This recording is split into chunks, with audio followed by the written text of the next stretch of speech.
Right, we've got to do this one quickly to get the information to you. The National Student Financial Aid Scheme, that's NSFAS, applications are closing this coming Friday. So those wishing to further their studies in 2019 are urged to send through their applications as soon as possible. Already, over 277,000 applications have been received, which is an increase of over 100% in applications received during the same period last year. To discuss this further, we're joined in studio by NSFAS Administrator, Dr. Randall Carolissen. Always good to see you. Welcome back. Thanks a lot. So last time we spoke, things weren't looking too good at NSFAS, and now?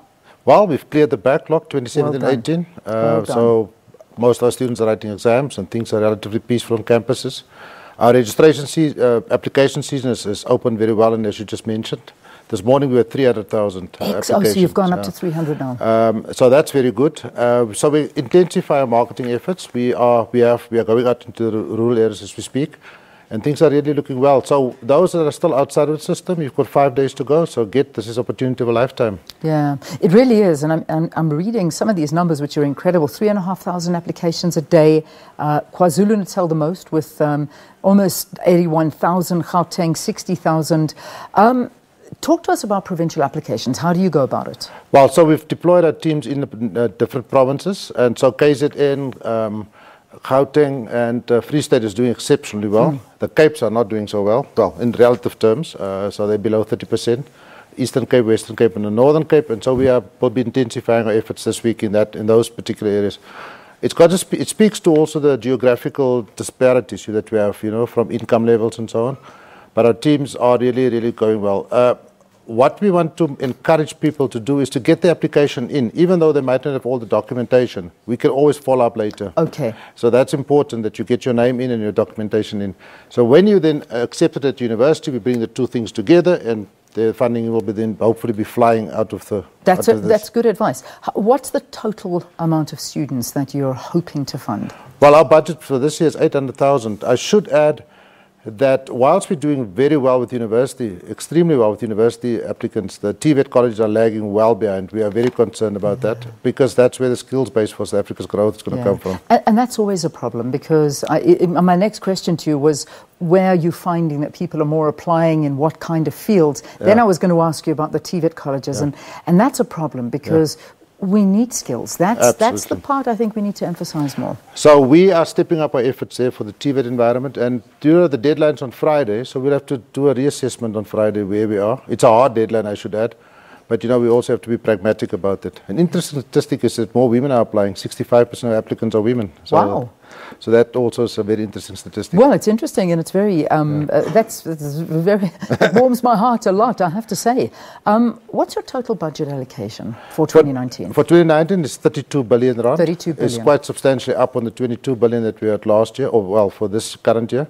And then it ramps up to about 37 billion over the year following. And that's over the medium term. We're well funded. So we have the money. Of course, we want to just make sure that we fund it to the right people. So we have to clean out our systems. I should add also, since we last spoke, since I was appointed administrator, our systems had been stable for 55 days in a row. So it's never crashed. And our data exchange protocol is excellent with universities. So we hope for a very good start to 2019. What do people need when they're applying? Let's give them that advice. What is it that they need? I know you say if you're missing some documents, don't worry about it, you'll get it. But right now, what do they need to apply? So the ID documents, the parent's ID document, the parent's proof of income, and then also a consent form that we verify the income. If you are not employed, of course, you don't have income statement, that's fine.